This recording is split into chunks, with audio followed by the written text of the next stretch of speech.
Two lonely men walking their beloved dogs on the heath meet, chat the way dog walkers do chat, similar to people who stand outside school waiting for children, people who stand in parks waiting for dogs, strike up these conversations that have a kind of odd, banal intimacy.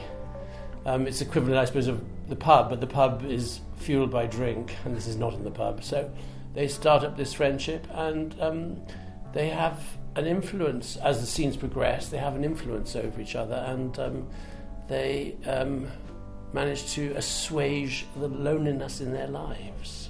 I'm always interested in doing new plays, and as soon as you pick this one up and start reading it, you think, oh well, this is delightful, you know. And I knew that Ian was doing it, and so it was a chance to do, a really delightful, interesting, warm, funny play with Ian. What could be nicer? Yes, I think that sums up my attitude too. I haven't done as many new plays as I would have liked. Of course, when you do Shakespeare, a very good attitude to it in rehearsal is to say this is a new play. No one has ever seen this play before. We better make sure that everyone understands the plot and the words. That's a good starting point. But with a literally a new modern play, that's exciting because you can't really anticipate what the audience reaction is going to be. No one's going to say, oh, I remember what Donald Sinden did or what Judi Dench did. No, here we are. It's ours. And then when you meet Ben Weatherill, just with one big success behind him, the play that Jellyfish that transferred from the Bush to the National Theatre with great acclaim, to be part of his career and discover that he really is like us. He's like me. He's a provincial. He doesn't belong to London. From Leicester, and that where his career began. But he's rooted in the theatre, and where he'll end up, goodness knows. But I think, and I hope, he's going to go on producing plays as good as this for a long time to come. I don't think I've ever kind of had characters before that started talking to me, and I could hear them and their differences and their idiosyncrasies quite so much as Frank and Percy. I've been saying that it's a pandemic play in terms of that I wrote it during that very strange time, and I was, isolated and lonely, just like the characters are at the beginning. And I'd be out with my Labrador Audrey, and I'd have, some of the only times I'd speak to another human being would be, about the dog, etc. The opening scene is that quintessential dog walking conversation, and I had an idea of but what if that was the start of one of the most meaningful relationships that these two men are going to have in their lives? And you see their lives, of course, from their point of view. Often old characters in plays, unless they're King Lear or maybe Prospero in The Tempest. You're playing someone's father or grandfather or elderly neighbour or vicar or something. You're peripheral, and you're helping to give the focus to the central characters. Well, here we are, we're the only characters.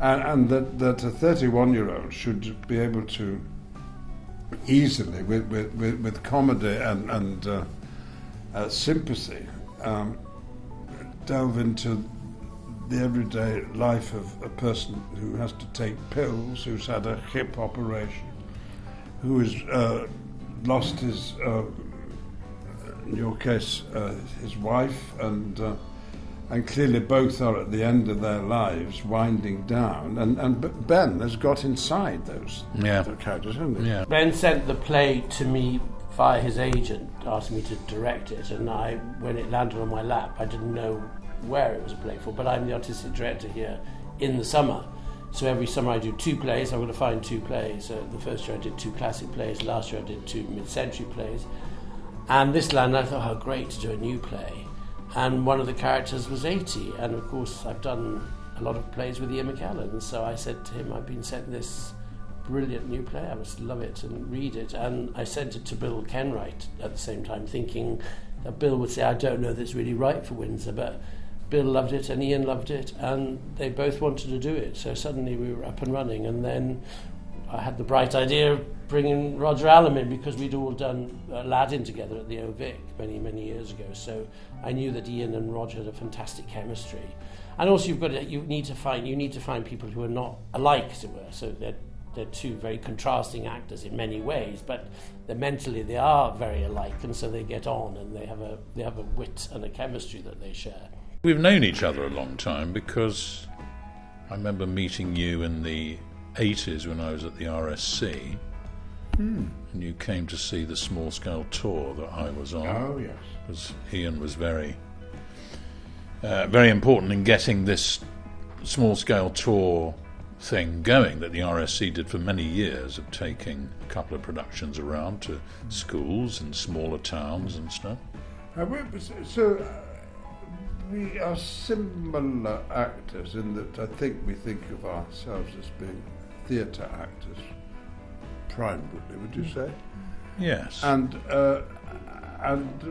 our experience of the theatre has been not dissimilar. We've worked outside London on many occasions, on tour on many occasions. We've been with the established big companies, and we've been in the West End. So it's all... We feel like brothers in arms, really, don't we?